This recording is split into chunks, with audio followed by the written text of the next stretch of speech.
Hello, dreamers, and welcome to Dreaming Isle. I'm here to guide you into a calm and magical place tonight. Before we begin, take a moment to like this video and subscribe if you haven't already. It helps bring more dreamers to our little corner of the stars. And if you'd like, share in the comments, what's the world outside your window like right now? Now, find your cozy spot. Let go of the day, and let the story begin. My name is Mira, and I have always believed magic should be as warm as a hearth in winter. That's what I tell travelers when they wander into my village looking for a witch, or a wizard, or something grand. They expect towers of crystal, lightning from my fingertips, spells shouted in old tongues. Instead, they find my little house on the edge of the forest. Wooden walls lined with drying herbs, a crooked chimney puffing friendly smoke, and me, stirring a kettle with one hand while reading a spell book with the other. This morning was no different. Fog blanketed the village in a gentle hush, muting the clank of wagon wheels and the lowing of cows. My window glowed softly, firelight flickering behind steamed-up glass. I wrapped myself in my old green cloak and pushed open the door. The smell of wet earth and pine greeted me. I closed my eyes and breathed it in. Magic hummed in the air. Not fierce magic. The kind that settled into soil, that curled around roots, that promised warmth against the cold. My magic. But it wasn't only mine. Out past the fog, in the tree-line, something flickered. A faint golden light, like a lantern, but softer. It bobbed once, then again. I watched it carefully. We got visitors sometimes. Wandering spirits looking for comfort. Lost souls wanting rest. I helped them when I could. But this light felt different. It pulsed, like a heartbeat, like it was alive. I tightened my grip on my staff. Its polished wood warm in my hand. Not a lost soul, I murmured. Something's coming. The fog thickened. The light drew closer.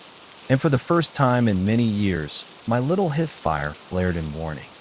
I held my staff in both hands and stepped off the porch, boots sinking gently into damp earth. The fog pressed in like a heavy quilt, muffling every sound but my breath and the distant crackle of my hearth. The light bobbed again.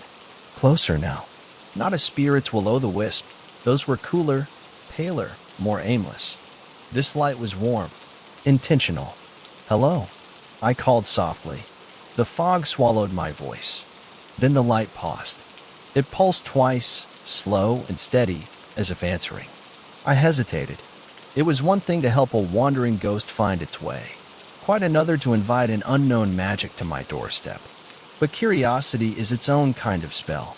I took another step forward. The light brightened. Shapes resolved in its glow, vines twisting around a floating sphere of gentle flame, like a lantern grown rather than built. It hovered at head height, tendrils of living green coiling through the fog. Alive. Enchanted. A forest light. I exhaled, my shoulders relaxing. I hadn't seen one in years. They were rare these days. Magical creatures born from old places, half plant, half fire. Messengers, if they chose to be. Guides, if they trusted you. Easy now, I whispered. Come on, then.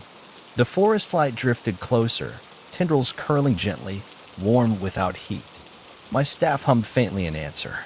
It pulsed once, twice. Then, with careful grace, it set something down at my feet. A bundle wrapped in faded blue cloth, tied with a simple knot. I knelt slowly. My heart pounded. The forest light lingered a moment longer, flickering like candlelight caught in breath. Then it turned, drifted into the fog, and vanished, leaving me alone with the bundle, and the certainty that nothing would be simple anymore. I crouched there for a moment, the fog pressing in close, my fingers hovering above the bundle. The cloth was damp with mist, edges frayed and color nearly bleached to gray-blue, but tied carefully, as if whoever sent it had wanted it to stay safe. My staff buzzed softly in my grip, its runes glowing warm under my touch. Be cautious, it seemed to say, but my curiosity burned brighter than my fear. I undid the knot. The cloth fell open with a soft sigh. Inside lay a small object wrapped in parchment. I lifted it carefully. The paper crackled, old but preserved. I turned it over in my hands before peeling it back. A stone sat nestled within. Not just any stone. It was smooth and oval, the size of a large egg. Its surface shimmered faintly with green and gold, veins of firelight running through it like trapped lightning. When I brushed my thumb over it, the veins pulsed once, warm as my own heartbeat. My breath caught. An ember seed. I hadn't seen one in a decade. They were rare, precious, born from the heart of ancient groves where magic pooled like water, usually guarded fiercely by spirits, druids, or older mages who remembered what balance meant. And now one sat in my palm, brought to me, delivered. I turned slowly, glancing at the path the forest light had taken back into the fog. No sign of it now, but its message was clear. This wasn't an accident. I wrapped the ember seed again and pressed it to my chest. My staff vibrated harder, the runes flaring to life with amber glow. "All right," I whispered, standing carefully. I cradled the bundle against my heart and turned back to my little house, chimney smoke curling into the gray dawn. I needed tea, a fire, my old books, because something had chosen me, and it was time to remember why. I shut the door behind me, leaning my staff against the wall with a muted thunk. The hearth crackled merrily despite my absence, orange glow warming the little room. Herbs hung from rafters, brushing against the beams with every draft, filling the air with sage and lavender. I set the ember seed on my work table. Even wrapped, it pulsed faintly, lighting up the parchment from within like a lantern under blankets. My kettle whistled softly over the fire. I poured hot water into a chipped clay mug, the steam swirling around me, calming my breath. "All right," I said aloud. Talking to myself was a habit I'd never quite dropped. I sipped the tea, sweetened with honey, and moved to the bookshelf. My fingers brushed over old spines, leather, cloth, even one bound in pressed bark. My staff's runes pulsed as I searched, guiding me. Third shelf, a green-bound journal with gold leaf flaking off. I pulled it free and dropped it with a solid thump onto the table beside the ember seed. Dust rose in lazy spirals. The cover read, "Treatises on Elemental Growth and Forest Light Lore." I flipped pages carefully, the old paper whispering. Diagrams of roots twisting around fire. Notes in my own cramped hand from years ago. I stopped at a sketch of an ember seed, almost identical to the one before me. Rare. Grows where old magics pool. Guardian seeds. Catalysts for new groves. Must be awakened gently or risk imbalance. I glanced at the bundle. It pulsed once, as if listening. I set my mug down and sighed. Why me? The ember glowed brighter in response. Not angry. Patient. Expectant. Outside, the fog pressed against the window, and the forest light's path glimmered in my memory. Whatever this was, it had begun, and tea wouldn't solve it alone. I pushed my tea aside and rolled up my sleeves. The air in the cottage grew warmer as I leaned over the old green journal, tracing faded ink with one finger. To awaken an ember seed, the notes read, "One must match its flame with their own. Magic offered, not taken. The bond is choice." Choice. I glanced at the ember seed. Even wrapped, it pulsed like a tiny heart in the dim room. Choice? Then, I whispered. I unwrapped it fully, careful not to drop it. The stone glowed softly in my palm, veins of green and gold flickering like sleepy fireflies. When I shifted my grip, it seemed to lean toward me, alive, sensing my intent. My staff hummed from its resting place, runes lighting up in a slow wave, answering the seed's glow. I sat cross-legged on the floor before the hearth, placing the ember seed on the woven rug between us. The fire in the grate crackled, casting warm light across my face. I closed my eyes, breathed in the smoke, the scent of dried lavender and sage, the memory of my teacher's voice. "Magic is like tending a flame," she'd said once. "It does not obey. It listens." I placed one hand above the ember seed, palm open, and I let my magic flow. Not forced, not commanded, just offered. Warmth pooled in my chest and spread down my arm in gentle waves. My runes flared softly, painting the room in dancing gold. The ember seed responded. Its glow brightened, matching my pulse. I felt it then, a presence. Curious. Quiet. Like a seed pressing against soil, asking if it was safe to grow. I smiled. Yes, I whispered. You're welcome here. It pulsed once more. And then, cracks of light split its surface, spilling gentle fire into the shadows. The ember seed split along its glowing seams, not with violence or heat, but with a slow, measured exhale like the first breath of dawn. Golden green light spilled onto the rug, tracing careful lines across the wood floor. I held my breath. From within the broken shell, something unfurled. A tiny vine, no thicker than a knitting needle, curling gently in the hearth's glow. Its leaves were luminous, veined with firelight. Sparks drifted from them like drifting pollen, swirling lazily before fading in the air. Magic. Alive. The vine turned toward me, its tip bending slightly, as if seeing. My heart tightened. I lowered my hand, palm up. Slowly, carefully, the sprout stretched out. Its warm tendrils brushed my fingers, sending a tingling pulse up my arm. My staff, resting by the door, glowed brighter in answer, its runes flaring with a warm, steady light. The bond settled between us like a weighted blanket. I wasn't its master. I was its caretaker. Welcome, I breathed. The sprout pulsed in reply. Then, to my surprise, it rooted itself onto the rug, weaving tiny glowing tendrils into the fibers. It settled there, curling in on itself like a sleeping kitten. The light softened, casting the room in a gentle twilight. I let out a shaky laugh, wiping a tear from my cheek. Well, I said to the quiet room, looks like you're staying. The cottage creaked in the wind, herbs rustling above me. The hearth crackled, and the sprout slept. Outside, the fog began to thin, moonlight spilling through the window, bright and silver. Whatever came next, I wouldn't face it alone. Not anymore. Morning light broke slow and gentle through my foggy window. The silver glow of the moon had given way to the pale gold of dawn. I sat slumped against the wall, staff laid across my knees, blanket wrapped tight around my shoulders. I hadn't slept much, but I dozed, eyes half closed, watching the new sprout sleep. It hadn't moved in hours, but its glow never faded. Even now, little pulses of light spread out from it like ripples in water, touching every corner of the room. My herbs thrived in that glow. Old, withered bundles perked up, green returning to brittle stems. My chipped teacup, forgotten beside the hearth, now held warm tea I didn't remember pouring. Magic doing what it wanted, what it needed. I stirred. The sprout rustled gently, the fire veined leaves lifting and turning toward me. Good morning, I whispered. It pulsed once in answer. I smiled. My staff thrummed quietly on my lap, runes softly lit. It approved.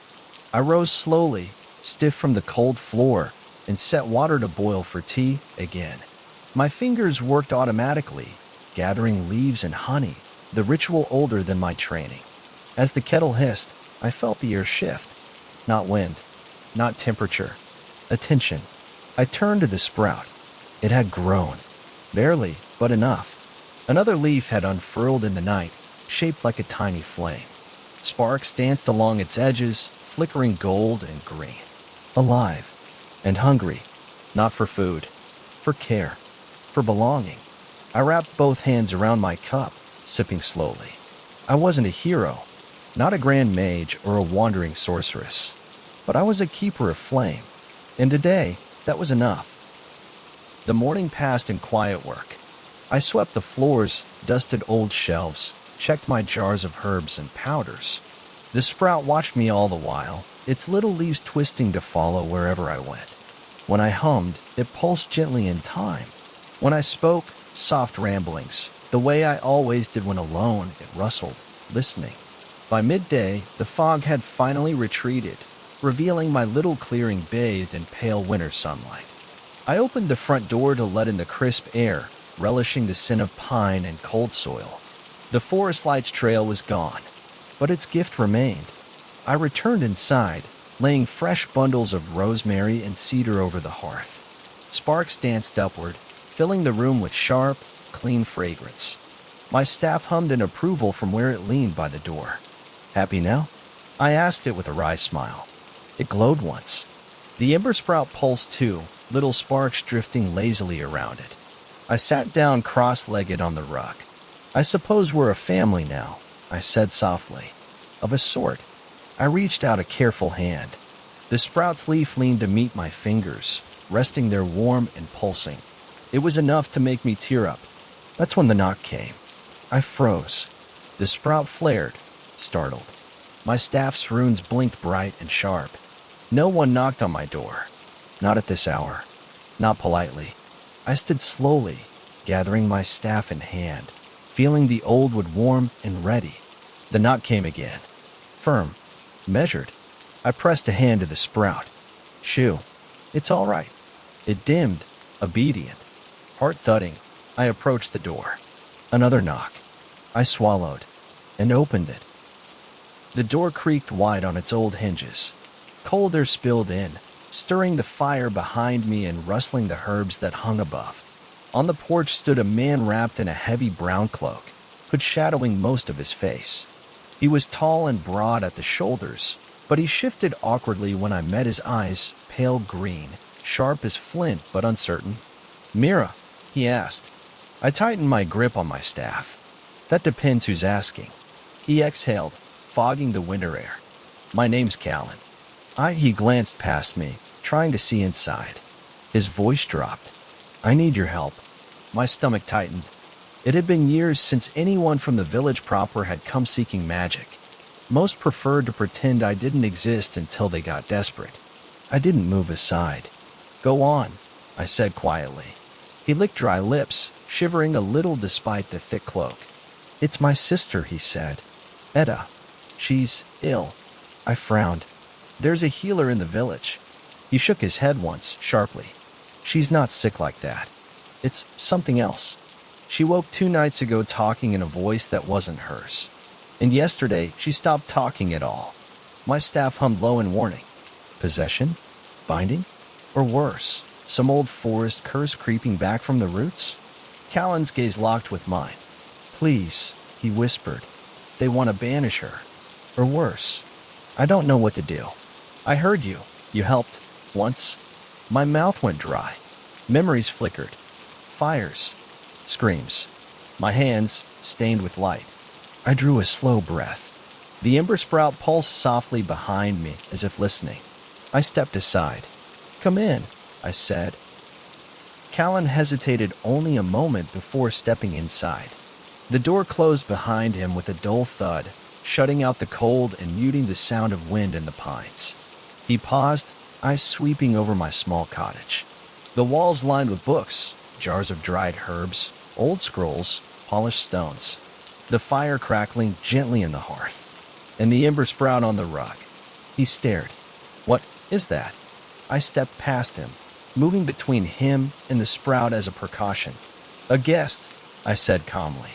The sprout rustled but stayed still, its glow subdued, aware of the tension. Callan blinked, trying to look everywhere at once. His gaze darted to my staff, which pulsed faintly in my grip, the runes responding to the sprout's quiet magic. "I wasn't sure you'd let me in," he mumbled. I gestured to the hearth. "Sit." He obeyed, shedding his heavy cloak and settling on the worn chair by the fire. He looked like he hadn't slept in days. His hands trembled slightly as they rubbed together for warmth.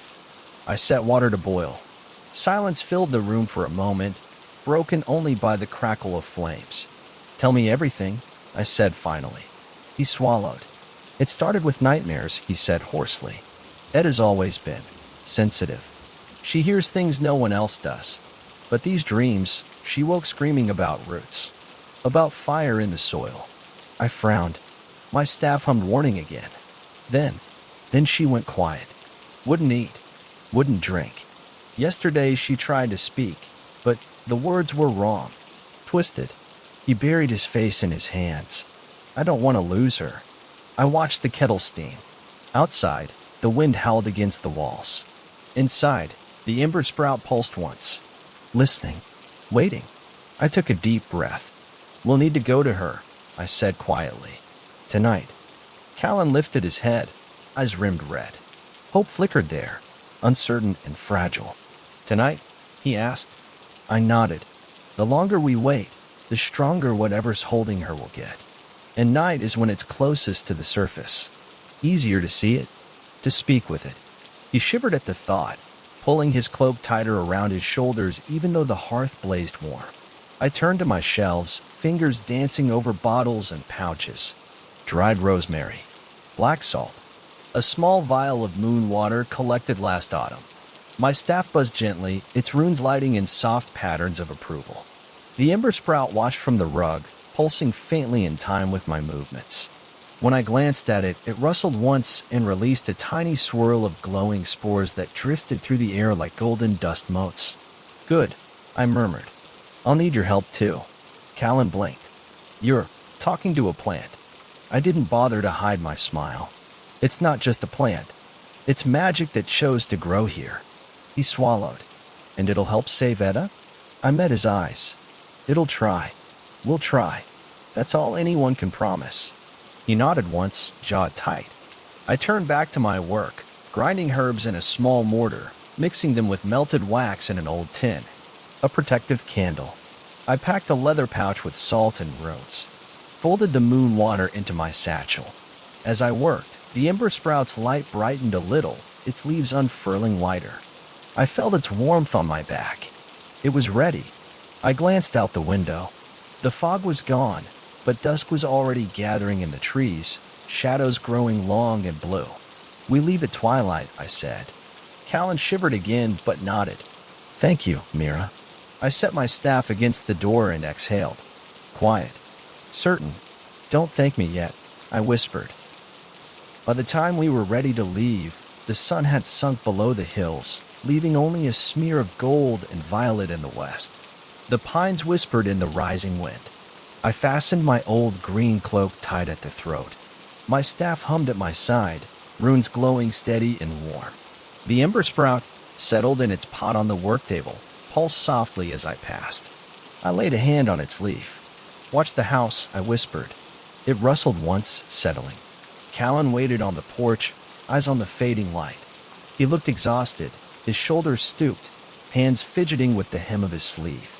I handed him the candle I'd poured earlier, now cooled and hard, the wick stiff with rosemary and salt. Don't light it until I tell you, I said. He nodded mutely. We stepped off the porch together, boots crunching on frost-crusted grass. The path to the village wound between the trees, darkening quickly under the thick canopy. Mist gathered low around our ankles, swirling with every footstep. My staff glowed brighter to guide us.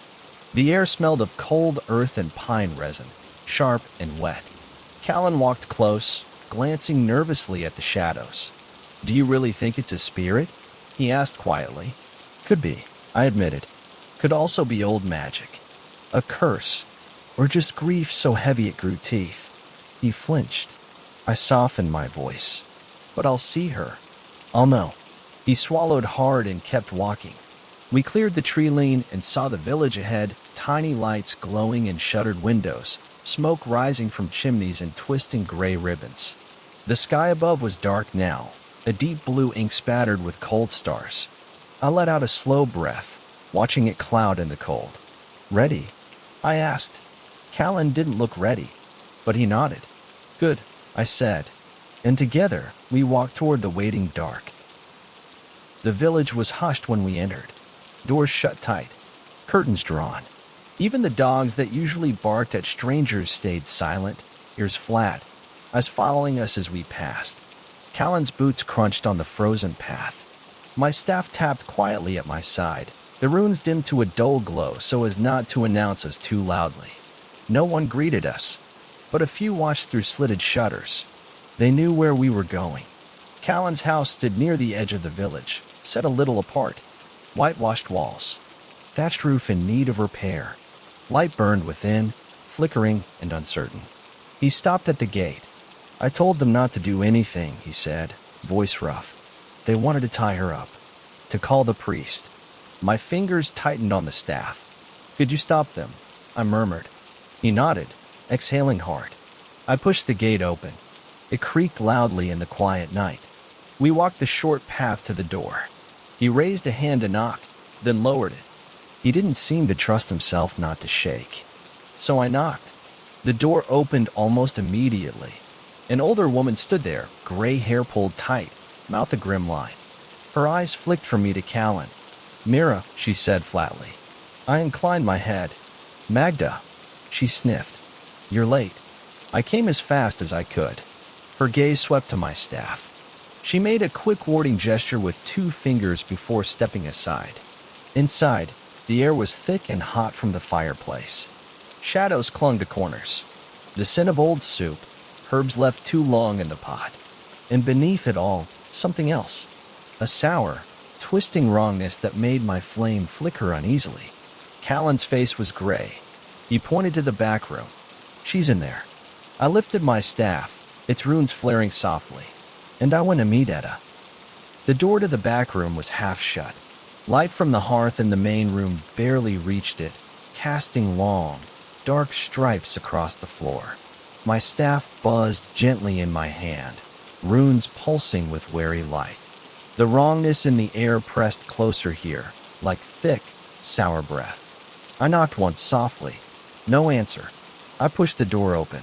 Etta lay curled on a low cot, thin blanket tangled around her legs. Her hair was dark and matted with sweat. She faced the wall, breathing in shallow hitches. The window was shuttered tight, but a sliver of moonlight leaked through a crack, catching on something scrawled on the wall in charcoal. Symbols.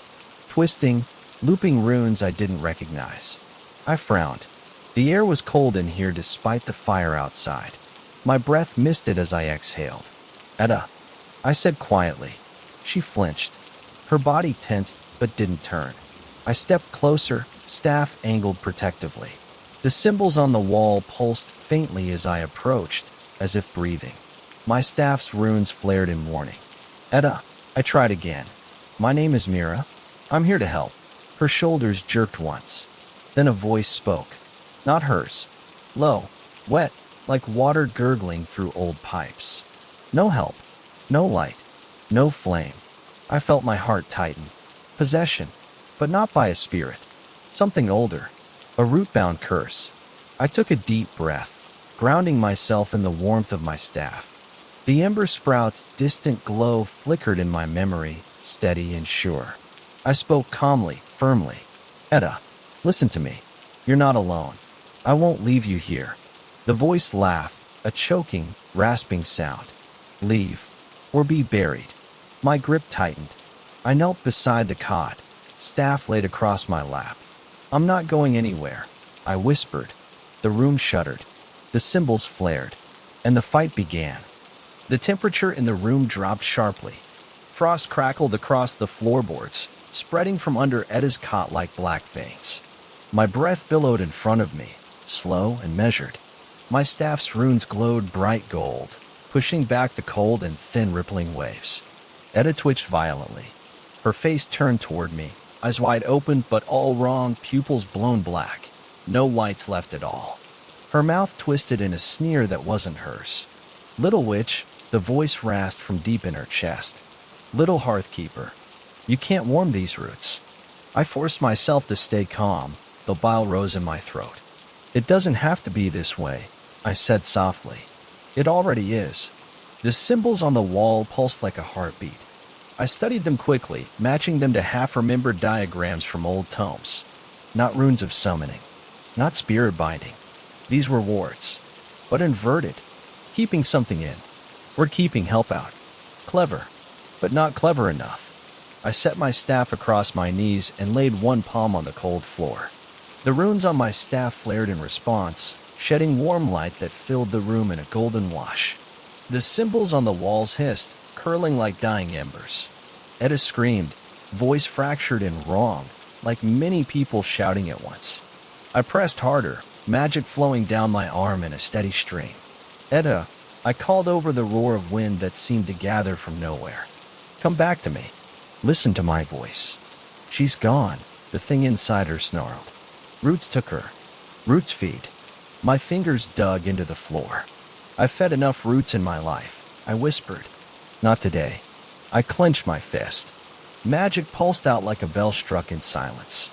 The symbols shattered off the walls in flakes of black ash. Edda's scream cut off. The wind died, and the room went still. Silence pressed against my ears, thick and heavy. The glow from my staff dimmed, leaving only the steady crackle of the hearth in the other room as distant noise. I stayed kneeling on the cold floor, breathing hard. Edda lay limp on the cot. Her hair stuck to her forehead with sweat, lips pale and cracked. The black frost had receded, leaving only damp, dark streaks in the floorboards. I swallowed. "Edda," I whispered. No answer.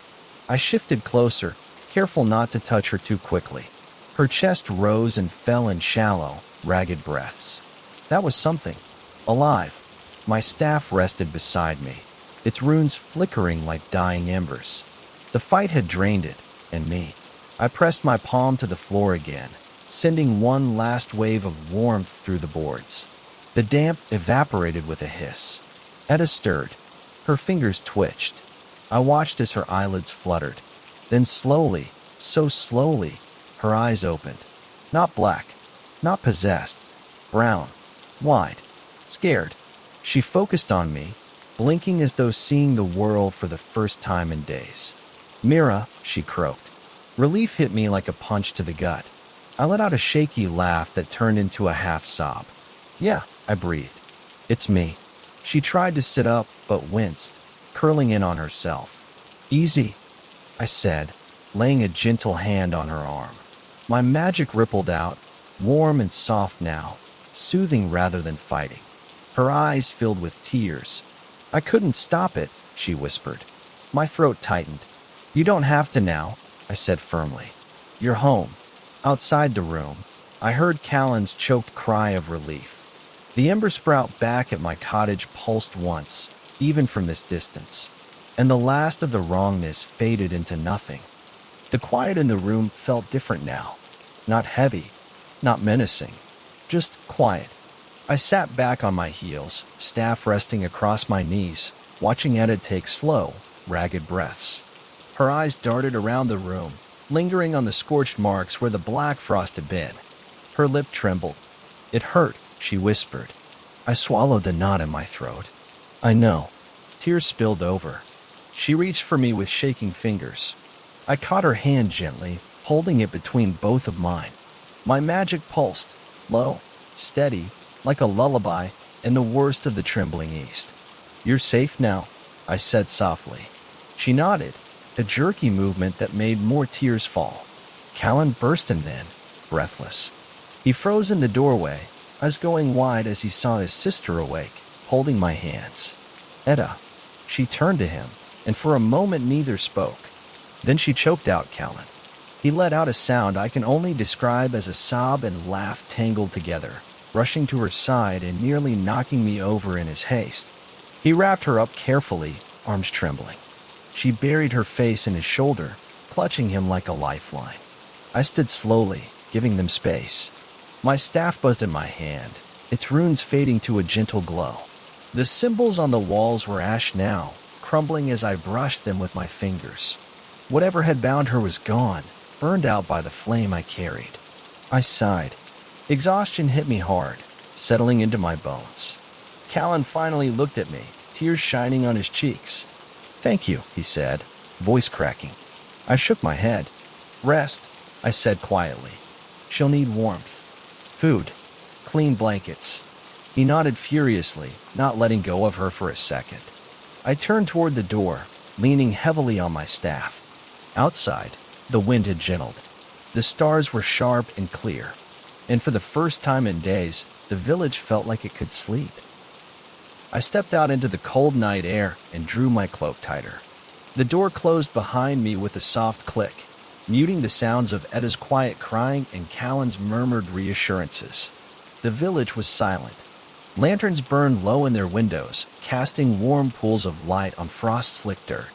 Smoke drifted lazily from chimneys, gray curls against the star-pocked sky. My breath fogged as I exhaled. My staff's runes glowed gently, their pulse slowed to match my tired heart. I let it guide me down the lane. No one came out to greet me, but behind curtained windows, I could feel eyes watching. Not with fear anymore, but something closer to hope. I didn't hurry. Each step felt heavy, magic still buzzing in my bones like spent lightning. My fingers tingled from where I'd broken the curse's grip. Root magic. Old. Hungry. I'd seen that kind of thing before, twisting what it touched, taking hold of grief and feeding on it. It was clever, patient, but it was gone now. I paused by the village well, leaned on my staff, and let my eyes close. The wind was cold but soft, no longer biting. I felt the Ember-sprout back at my cottage, far away but connected. Its pulse was slow and warm, waiting for me. I smiled tiredly. Almost home, I whispered. I pushed away from the well and continued down the path that led out of the village. When I reached the gate, I turned once to look back. Lights burned. No screams. No one howling with wrongness. Just a village at rest. I nodded once, satisfied.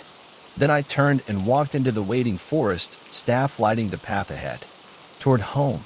Toward my hearth. And whatever waited for me there. The forest was quiet in that special way only winter knows. The path was damp and dark, frost crunching beneath my boots. My staff lit the ground in soft gold, the glow steady and true. Above me, the branches were etched in silver moonlight, every needle and bare twig outlined in pale light. I listened, for owls, for wind, for anything that might whisper warnings. But there was only calm. The curse was gone. The roots had no more hold here. My thoughts drifted as I walked. To Edda's eyes when they cleared. To Callan's shaking thanks. To the way the village had watched me leave in silence. Not scornful this time, but wary and grateful both. They wouldn't say it, but they'd remember. The path turned, curving between two ancient pines whose trunks leaned like old friends sharing secrets. My cottage came into view, its windows fogged with heat and light. Smoke curled steady from the crooked chimney. Home, I exhaled. My staff's runes pulsed once in greeting. When I pushed open the door, warm air wrapped around me instantly. The scent of cedar and old books. Dried herbs overhead rustled as if to say welcome back. And on the rug before the hearth sat the Ember-sprout. It had grown, just a little, but enough. New leaves curled outward, tips glowing with brighter sparks. It turned toward me the moment I entered, leaves rustling like a question. I dropped my staff against the wall and fell to my knees before it. "I'm back," I said softly. The sprout pulsed in answer, light spreading into the corners of the room. I rested my hands on the rug, breathing deep. Exhausted, relieved, safe. Outside, the wind sighed against the window. Inside, the hearth burned bright, and the magic settled. I stayed kneeling on the rug for a long while, letting the warmth of the fire soak through my cloak, breathing in the heavy scent of herbs and smoke. The Ember-sprout watched me, not with eyes, but with presence. Its glow softened, pulsing in a slow, steady rhythm. I felt it deep in my chest, like my own heartbeat answering. "Long night," I murmured. The sprout rustled gently. Tiny sparks drifted from its leaves and faded before they could land, filling the room with brief motes of light. My staff, leaning against the wall, buzzed softly in response. Its runes faded to a comforting glow, content now that the danger had passed. I let my shoulders sag. I'd saved her. But it wasn't victory I felt. Not triumph. Just quiet. This was the work. I reached out slowly. The sprout bent toward my fingers, tendrils curling in greeting. When I brushed them with my thumb, a warm pulse traveled up my arm. My magic responded instinctively, weaving comfort and promise into the bond. "You did well," I whispered. It pulsed again, brighter this time. I chuckled tiredly. "Don't get cocky." I pushed to my feet with a groan, every bone in my body complaining. I set water on the hearth for tea, pulling down a fresh bundle of chamomile and peppermint from the rafters. As I worked, I talked. About Edda. About Callan. about the way the village had watched me leave. The sprout listened. When the tea was ready, I poured a cup and set another small bowl of the hot brew on the rug. "Here," I said with a smile. "For you too." It pulsed once in answer, the sparks along its leaves dancing brighter. I sipped slowly, settling into my old chair by the fire. Outside, the world was cold and dark. Inside, it was warm, alive, safe. For tonight, that was enough. The tea's warmth settled in my chest, chasing the last chill from my bones. I stared into the fire, watching it shift and dance in lazy patterns, its glow reflected in the brass kettle and the dark panes of the window. The ember-sprout's glow mingled with the hearth light. It felt right, but questions pressed at me all the same. Where had that curse come from? It hadn't felt like a wandering spirit, not quite. Spirits had intent, personality. This was older, colder, less like a mind and more like a hunger. Root-bound magic wasn't common here anymore. Not since the old woods were cut back. The deeper groves burned out generations ago. But magic didn't die. It slept. And sometimes it waited. I sipped slowly. My staff rested within reach, humming softly, runes glowing with contentment. I brushed a finger along its shaft. "Do you think it's gone for good?" I asked it quietly. It didn't answer, of course.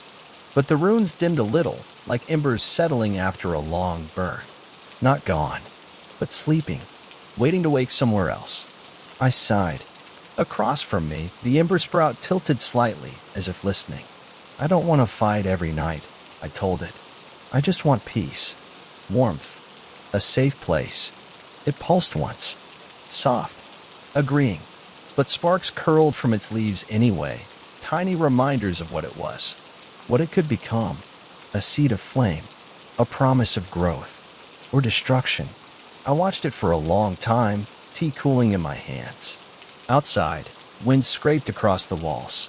Inside, the fire burned, and I made myself ready for whatever tomorrow might ask. Eventually, exhaustion claimed me.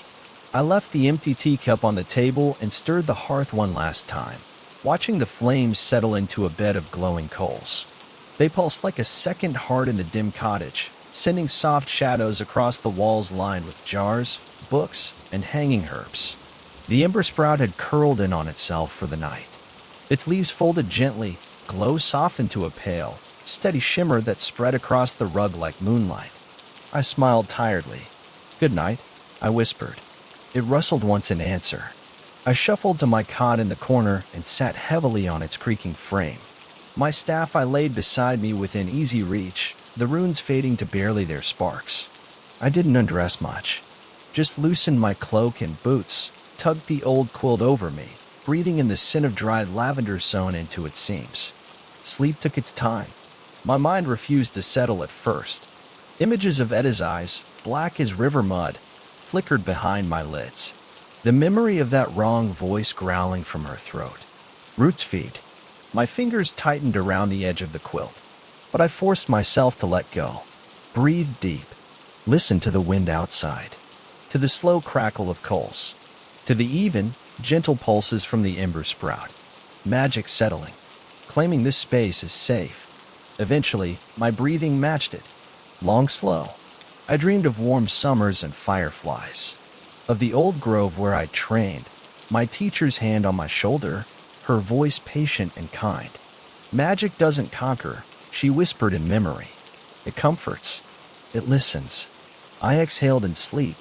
Outside, the wind howled once against the shutter, but the hearth burned, and the witch in the green cloak dreamed on.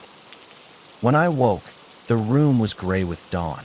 Pale light seeped through the shutters, painting long stripes across the floor. My breath fogged in the cold air for a moment before the hearth snapped and crackled back to life, embers shifting into fresh flame with a sigh. The ember-sprout was already awake. Its leaves stretched, unfolding like small green flames, their veins glowing with soft gold. Tiny motes of light drifted off them in slow spirals before fading. I smiled, rubbing sleep from my eyes. "Morning," I croaked. It rustled back, the sound almost like laughter. My staff buzzed where it leaned beside my cot. The runes blinked once, brightening with slow promise. I pushed off the blanket, joints creaking, and let my bare feet sink into the warm rug. I'd slept in my clothes, too tired to bother changing, but it was enough. The kettle still sat on the hook over the embers. I nudged the coals with the poker, sending sparks dancing, and soon steam rose. I hummed as I worked.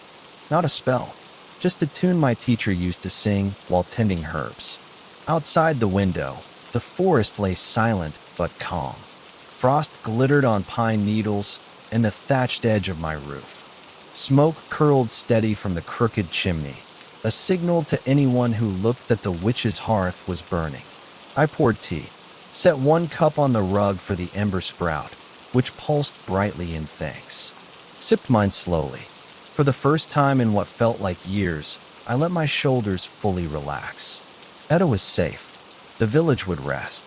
The forest was quiet. For today, the world was simple, warm, alive. And if darkness came again, well, my staff hummed once ready. The Ember-sprout glowed, and I would be here. By mid-morning, the frost had begun to melt. Water dripped from the eaves in slow, steady rhythms, adding to the quiet music of the forest. I sipped my second cup of tea while the Ember-sprout stretched its leaves toward a beam of pale sunlight sneaking through the shutters. We were both content, for once. Then came the knock. I froze. It was softer than Callan's had been, more hesitant, but a knock all the same. The Ember-sprout pulsed, a warning flicker in its glow. My staff buzzed from where it leaned by the hearth, runes sparking. I stood carefully, setting my cup down. "Stay here," I murmured to the sprout. It rustled but stilled, sparks drifting away and fading. I moved to the door and cracked it open. Two figures stood outside. Magda, the village elder, her gray braid looped over one shoulder, face set in wary lines. And beside her, Callan, cloak drawn tight despite the milder air, eyes meeting mine with careful hope. Magda spoke first. Mira, her voice was formal, cautious. I raised an eyebrow. Magda, she swallowed, looked at the chimney, the steady smoke. We came to speak. I glanced at Callan, who gave a tiny nod. I sighed and opened the door wider. "Come in, then." They entered slowly. Magda paused just inside, eyes sweeping the room. The herbs, the books, the Ember-sprout, which glowed but didn't move. She eyed it with suspicion. "What is that?" "A guest," I said simply. Callan let out a tired breath, managing the ghost of a smile. Magda scowled but didn't argue. I gestured to the chairs. "Sit. Talk." Outside, the wind rattled the shutters once before dying away. Inside, the fire burned warm, ready to hear what they had to say. Magda lowered herself carefully into the old wooden chair by the hearth, cloak settling around her like a judge's robes. Callan hovered awkwardly before finally sitting, hat twisting in his hands. The Ember-sprout pulsed once, lighting the room in soft green gold before settling down. I stayed standing, staff in one hand, the other resting lightly on its smooth shaft. "Well," I said, "let's have it." Magda sniffed. "I heard what you did." My eyebrow arched. Callan coughed, shifting. "She means thank you," he muttered. Magda shot him a look, but didn't contradict him. She folded her hands primly in her lap, eyes locked on mine. "The village knows what you did. For Etta. For Callan's family." I waited. "They're scared." I didn't flinch. "Of me?" I said. "Of what you used," she corrected. I glanced at the Ember-sprout, which had grown very still, glow dim to a shy ember. I let out a breath. "Magic saved her," I said quietly. "I know." Her voice cracked just a little. I blinked. She swallowed. "But you know how people are. They'll talk. They'll fret." Callan shifted again, looking miserable. I didn't move. "So?" I asked evenly. Magda's eyes met mine. "So? I want to make something clear." She straightened. "We won't chase you out. Not now. Not after this. But you'll keep watch. You'll tell me if that root magic stirs again. You'll keep it from our doors." My staff hummed in agreement, runes flaring softly. I smiled slowly. "I can do that." She nodded once. Callan let out a shaky breath. Magda eyed the Ember-sprout once more. "And keep that thing from wandering." The sprout pulsed indignantly. I bit back a laugh. "I'll try," I said. Outside, the wind blew gentle. Inside, the village's deal was struck. Magda sat back in her chair, visibly relieved the words were spoken. She glanced at Callan, who finally allowed himself to settle, fingers unclenching from his battered hat. I moved to the hearth and stirred the coals with the poker, sending up a warm glow that lit the cramped cottage. "Tea?" I asked. Magda sniffed, but nodded. Callan gave a small, grateful smile. I busied myself with the kettle. The Ember-sprout, now reassured, uncurled its leaves again, light brightening just enough to bathe the room in gentle sparks. Magda watched it warily, but didn't speak. Callan cleared his throat. "Edda's better," he said softly. I didn't turn from the kettle, but nodded. "She'll be weak for a while. Let her sleep. Feed her broth. Don't let her near the woods alone." Magda's face tightened. "You think it will try again?" I finally turned, teacups in hand. "I think it remembers." "That's enough." I set the cups on the table and sat across from them. "But if it stirs, I'll know." My staff hummed agreement, runes glowing warm and steady. Magda accepted the tea with stiff fingers. Callan drank immediately, steam fogging his tired face. For a while, there was only the crackle of the fire and the soft rustle of the Ember-sprout, whose leaves bobbed lazily as if listening to every word. Magda finally set her cup down with a sigh. "I don't like it," she muttered. "I know," I said gently. She glanced at me. "But I'm glad you're here." Silence. Callan swallowed hard. "Thank you, Mira," he whispered. I closed my eyes briefly. "Take care of her," I said. He nodded fiercely. Outside, the wind died completely. Inside, the hearth burned on. The tea cooled slowly between us, steam rising in lazy curls. Magda watched me over the rim of her cup, as narrowed but not hostile. Callan cradled his in both hands as if it were the only thing keeping him upright. The Ember-sprout pulsed gently, casting soft green light that danced on the walls. Eventually, Magda cleared her throat. "We'll tell them you helped," she said carefully. "We'll remind them why you're here." My eyebrow arched. "Careful," I said dryly. "They might think you like me." Callan snorted into his tea, nearly spilling it. Magda's lips twitched despite herself. "I don't want any more curses," she muttered. "If talking keeps them away, I'll do it." "Good enough," I said. We sat in silence after that, just drinking. The room felt warmer somehow, less guarded. The Ember-sprout settled its glow to a contented hum, its leaves rising and falling like slow breathing. Finally, Magda set her cup down. She met my gaze squarely. "Keep your fire burning." "Which?" My staff hummed an answer beside me. "I always do," I said. Callan stood, wrapping his cloak tighter. He hesitated, then reached across the table to squeeze my wrist. "Thank you," he said again, voice rough. I squeezed back. "Go home. Be with her." He nodded, eyes wet, then turned to the door.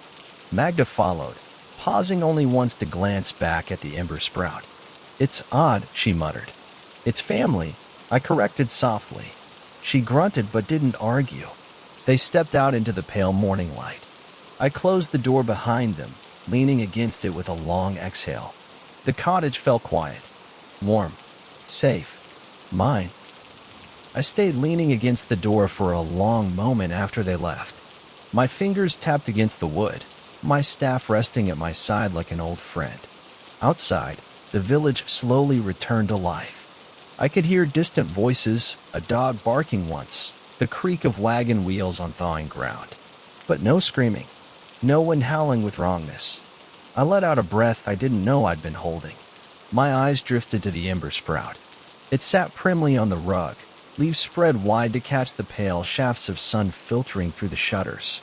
Sparks drifted lazily from its edges, fading before they touched the ground. I smiled. "Show off," I muttered. It pulsed in answer. I pushed away from the door and crossed the room, boots scuffing the floor. I knelt down carefully, staff across my knees. The sprout turned slightly toward me. "You did good," I said softly. It rustled, the sparks brightening for a moment. My staff buzzed gently in agreement. I rested a hand just shy of the sprout's glowing leaves. "I think they might actually leave us alone for a while," I mused. "Or at least, come knocking before they try to burn the place down." The sprout pulsed again, brighter this time. I huffed a laugh. "Yeah, progress." The hearth popped, sending a swirl of sparks up the chimney. I turned toward it, feeling its warmth wash over my tired limbs. For the first time in days, I let my shoulders truly slump. The cottage smelled of herbs and smoke and something alive. I closed my eyes. Outside, the wind was calm. Inside, magic waited, listening. Not for danger, not for warning, just for me. I stayed kneeling on the rug until my legs went numb. When I finally stood, I groaned at the stiffness in my knees. The ember-sprout rustled in quiet amusement, sending a few gentle sparks to swirl lazily around me. "Don't you dare laugh," I scolded it, but there was no bite in my voice. I moved to the small cupboard near the hearth and pulled out an old broom, its bristles bent and worn. The cottage needed it badly. The night's magic had left a film of ash and old war dust on every surface. I began sweeping in steady, methodical strokes. My staff leaned by the door, runes glowing in gentle encouragement. The ember-sprout turned to watch me work, its glow rising and falling like breathing. As I cleaned, memories slipped in unbidden. Edda's blackened eyes, her voice, wrong and broken. Roots. Feeding. I paused, broom braced against the floor. My fingers tightened on the worn handle. I breathed deep. The hearth crackled in answer, heat pushing back the memories cold. My staff hummed once, runes flaring softly. I let the breath out and kept sweeping. I wouldn't forget. Forgetting meant it could happen again, but I wouldn't let it take root here. I finished the sweeping and dumped the dust and ash into the hearth, where it hissed and burned away. The ember-sprout pulsed in approval. I wiped my hands on my apron and turned to it. "Good enough for now," I said. It glowed, sparks curling from its leaves. "Don't get spoiled," I added with a smirk. "I'm not your maid." It rustled once, the closest thing it had to laughter. I chuckled, and for the first time in too long, the cottage felt like home again. After cleaning, I settled at my old wooden table, pulling my notebook from its usual place beneath a stack of dried lavender. The cover was worn, corners fraying, pages soft with age. I flipped it open to an empty page. My staff buzzed softly from where it leaned nearby, runes flickering like candlelight. The ember-sprout watched, its glow rising and falling in a thoughtful rhythm. I dipped my pen in ink and paused. I always wrote things down after a working. Always. It wasn't just habit. It was insurance. Memory faded, twisted, softened the wrong edges. Paper didn't lie. I began in slow, careful script. Root magic confirmed in Edda. Symptoms: nightmares, possession, voice inversion. Black frost. Inverted warding runes. I paused, tapping the nib against my lip. Removed with flame-based unraveling. Broke runes. Dispelled presence. I chewed my lip, thinking. Source uncertain. Possibly dormant. Old. I sat back, staring at the words. Old. That was what worried me. Magic like that didn't spring from nowhere. It slept, sure, but something had to feed it. Had to call it up. Or it found grief to root in. I sighed. The ember-sprout pulsed once, sparks drifting lazily. "Don't you start," I murmured. It rustled anyway. I smiled despite myself and added one more line to the notes. "Watch the forest. Listen for changes." I closed the notebook and sat in silence, the only sound the hearth popping and the soft wind outside the shutter. "I'll keep watch," I promised quietly. My staff buzzed in agreement, and the ember-sprout pulsed, warm and steady. Dusk settled slow and gentle, spilling gold and gray through the shutter slats. I lit a small oil lamp on the table, its flame dancing quietly beside my cooling cup of tea. Outside, the forest sighed in the wind. Inside, it was warm, safe. I stood and stretched, bones creaking in that familiar, satisfying way. The ember-sprout rustled in amusement, sparks drifting lazily across the rug. "Don't judge me," I scolded lightly. "You've never had to carry a staff through the mud at midnight." It pulsed once, the glow brightening in smug humor. I chuckled. Turning to the shelves, I ran my fingers across the labeled jars: dried rosemary, moonflower petals, black salt, and the tiny, precious vial of moon water. My eyes lingered on it. Moon water was rare, hard to gather, but worth it. I took the vial down carefully and set it on the table beside my staff. The staff's runes lit in gentle encouragement. "Just a little," I murmured, "just enough to settle the air." I measured out a few drops into a battered clay bowl, the silvery liquid catching the lamplight in bright slivers. I added dried rosemary, ground it with my old mortar, mixed until it formed a thick, fragrant paste. The ember-sprout leaned closer, leaves unfurling in interest. "Curious, are you?" I asked. It pulsed. I smiled softly. I set the bowl on the hearthstone and spoke the old words, low and clear. Words meant to calm, to bless, for quiet nights, for safe dreams, for flames that warm and never burn. The paste caught with a hiss, sending up a thin thread of smoke that smelled of clean rain and herbs. The cottage seemed to exhale. Outside, the wind stilled. Inside, the magic settled. And for one more night, at least, the world felt gentle. The smoke from the paste wound upward in a slow, twisting ribbon, pale gray touched with green.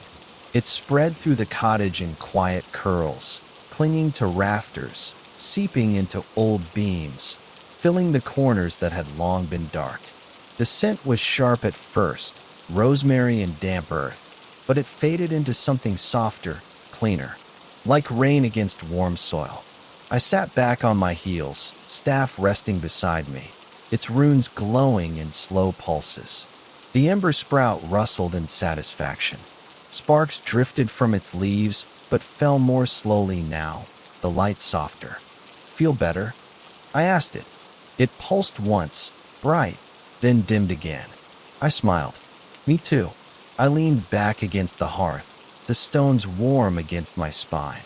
For a while I just sat, listening to the slow hiss of the fire, the creak of the roof in the settling cold, the occasional pop of a coal shifting. My eyes drifted shut. Memories tried to creep in. Edda's scream, the wrongness in her voice. But the paste smoke seemed to push those thoughts away, leaving only the sound of my breathing and the glow of the fire. My staff buzzed gently, grounding me. I opened my eyes and turned to the ember-sprout. "Your trouble, you know that?" It rustled again, leaves curling and uncurling. "You show up here unannounced. You expect me to feed you moon water and rosemary." It pulsed once, slow and smug. I snorted. "Well, you're stuck with me now," I said. The glow around it brightened in answer. I sighed. "Guess I'm stuck with you too." Outside, the wind rattled once against the shutter, then died. The fire burned low, steady. Inside my small, crooked cottage, warmth gathered and held on tight. Later that night, when the smoke had faded and the hearth glowed only with red coals, I found myself at the table again.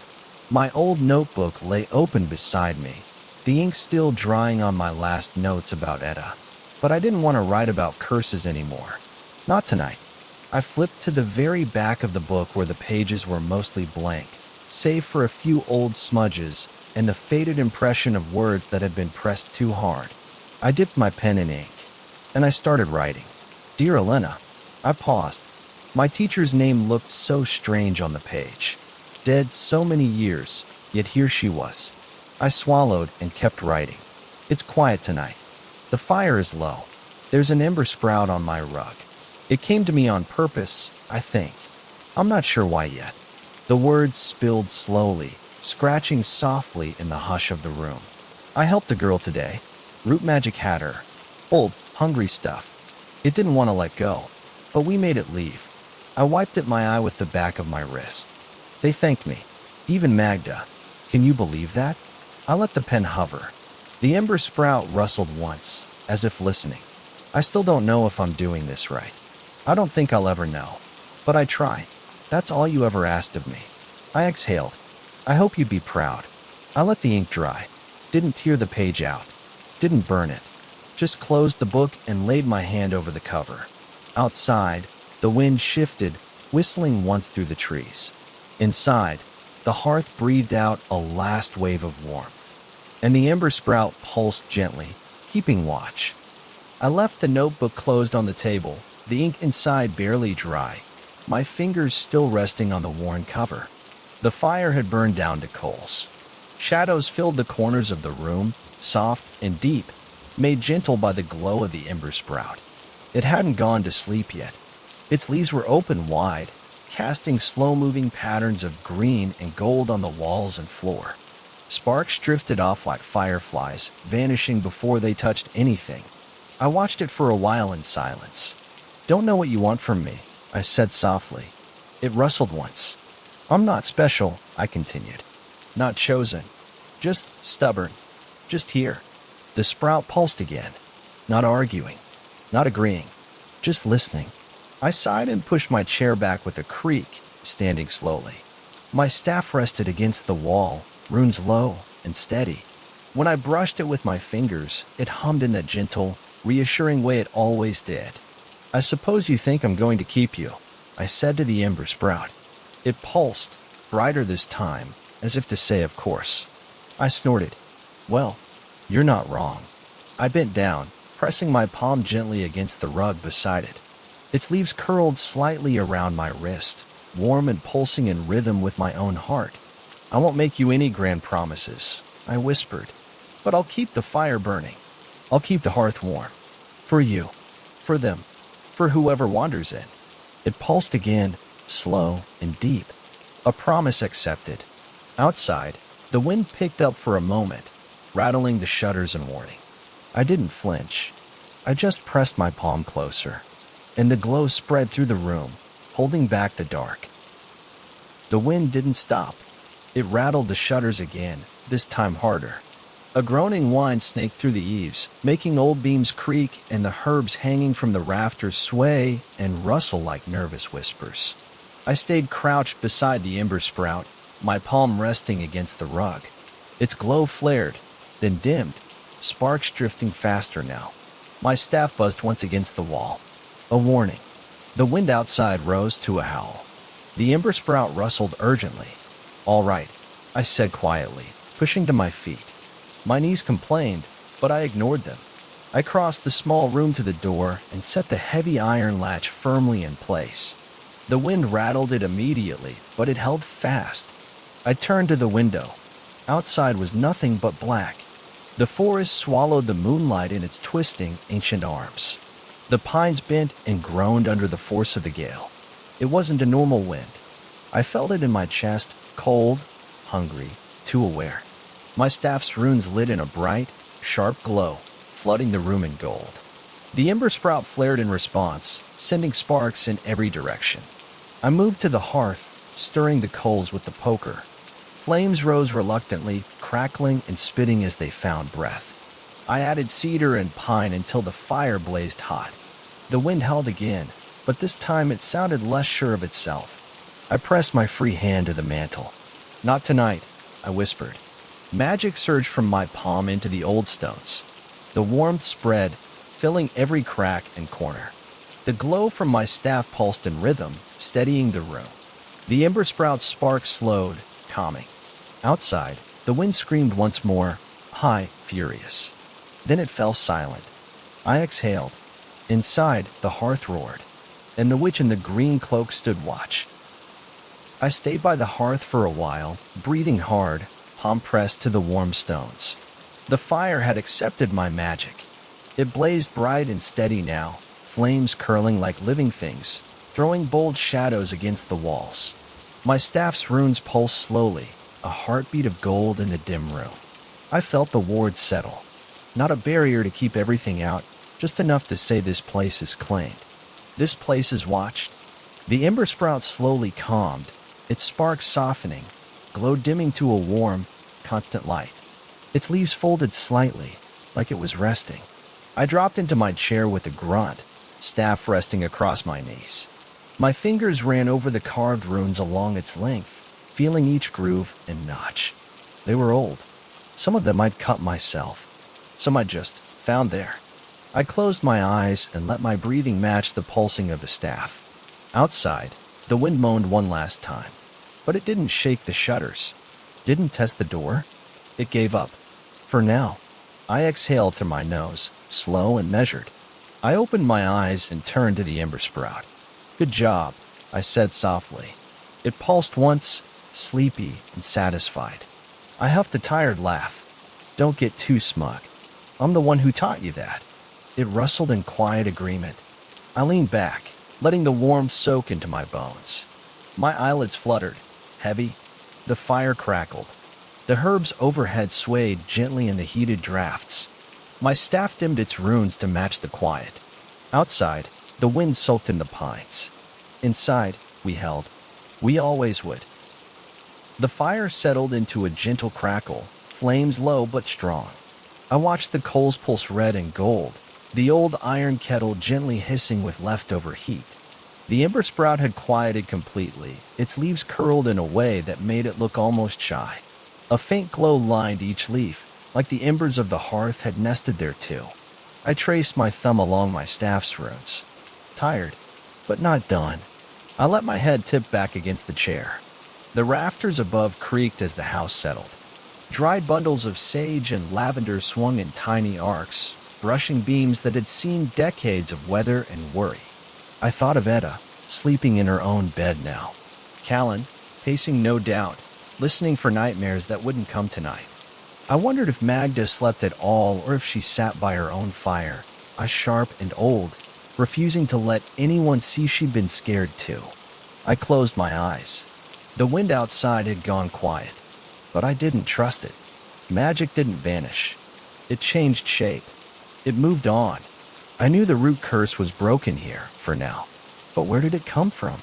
Who stirred it awake? That question scratched at me, refusing to be soothed. My staff pulsed once, as if sensing my unease. The ember-sprout rustled faintly in its sleep. "Not tonight," I whispered to the dark. "Tomorrow." I opened my eyes to the glow of the hearth, to the safety I'd built here, and I promised myself, if it came back, I'd be ready. If anything came to my door, it would find me waiting. Magic or no magic, I would be here. When dawn came, it was gentle.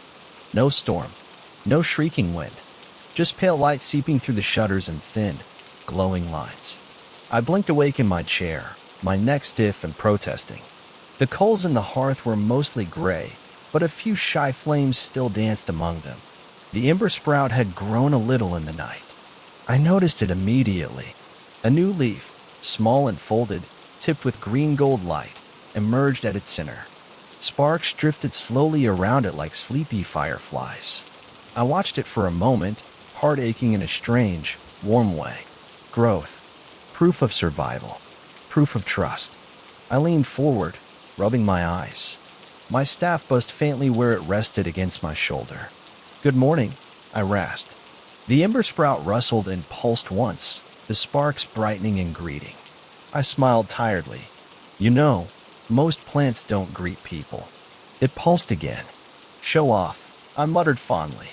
I hauled myself out of the chair with a groan, joints cracking. I moved slowly, careful of sore knees and tired muscles. I stoked the coals and added a few dry pieces of cedar. The fire woke up with a friendly roar, filling the room with new light.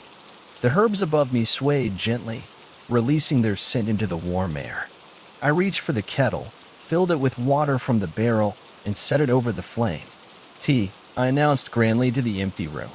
My staff buzzed in approval. The ember-sprout rustled again, sparks drifting lazily. Outside, birds began to sing. It was a small sound in a big world, but it meant morning. It meant one more day. And for now, that was enough. The tea was halfway steeped when the knock came. Not hard, not frantic, just cautious. I froze, kettle in hand. The ember-sprout rustled once, sparks brightening and swirling before falling gently to the rug. My staff's runes flickered, a warning but not an alarm. I set the kettle down slowly. Hold down the fort, I told the sprout. It pulsed in quiet agreement. I moved to the door, staff in hand, and cracked it open. Callan stood there, hat in his hands, eyes rimmed with worry. I let out a slow breath. "Morning," I said. He swallowed. "Mira," I raised an eyebrow. "Is she all right?" He nodded quickly. "She's better. Sleeping. Eating." Relief loosened my chest. "Good," I said. He hesitated. His eyes flicked over my shoulder, probably noting the glow inside. "But," I prompted. Callan licked his lips. "Magda, she's asked for you." My fingers tightened on my staff. "Oh." He shifted from foot to foot, nervous as a boy. "She wants to talk about last night. The wind. The wards." I sighed. "Of course she does." He swallowed again, voice low. "People are scared, Mira. They know you stopped it, but they don't understand what it was." I felt my jaw set. "They want reassurances." He nodded miserably. The ember-sprout rustled behind me, its glow flickering like a heartbeat. I glanced back at it, then returned my gaze to Callan. "All right," I said finally. He blinked. "You'll come." I nodded once. "They want a witch. They'll get one." My staff hummed. The ember-sprout pulsed, sending a single bright spark up toward the rafters. Outside, the wind held its breath. Inside, my hearth burned steady. I closed the door behind me with quiet finality, staff in hand, cloak drawn tight against the morning chill. Callan fell into step beside me, shoulders hunched, eyes darting toward the forest's edge. The wind was calm now, but the pines still whispered in that secretive way they did, leaves rattling like old bones telling stories. We walked in silence down the path. The village looked the same as ever. Frost on rooftops, smoke curling from chimneys, dogs barking distantly at crows. But people watched us pass. Curtains shifted. Doors cracked just enough for wary eyes. When we reached the small square, Magda was waiting. She stood ramrod straight, gray braid draped over her shoulder, gnarled fingers wrapped around a walking stick that was more authority than support. She watched me come, her expression carved from stone. "Magda," I greeted. "Mira," she replied evenly. We stood there a moment. The village held its breath. Finally, she inclined her head just enough to be polite. "Thank you," she said. I let out a slow breath. "You're welcome." Her eyes narrowed. "What was it?" "Old magic," I said simply. "Rootbound. Hungry. Something that remembers." She shivered. "Is it gone?" I shifted my staff. The runes pulsed once, steady and bright. "For now," I said. "But magic doesn't die. It moves. Waits. It'll test you again." Murmurs rose from the small cluster of villagers. Magda's gaze didn't waver. "And you?" I lifted my chin. "I'll be here." My staff hummed in agreement. "I'll watch the woods. I'll listen to the wind. I'll keep the fire burning." Silence spread. Then Magda exhaled. "Good." She turned back toward her house, cane tapping on frozen ground. Callan touched my arm. "Thank you, Mira," he whispered. I managed a small, tired smile. "Go home," I told him. "Take care of your sister." He nodded and left. I stood alone in the square for a moment longer, staff grounded in the dirt, runes bright. The village watched. The wind stirred, and the witch at the gate made her promise. "This place is mine. These people are mine, and no darkness will take them while I stand." The end.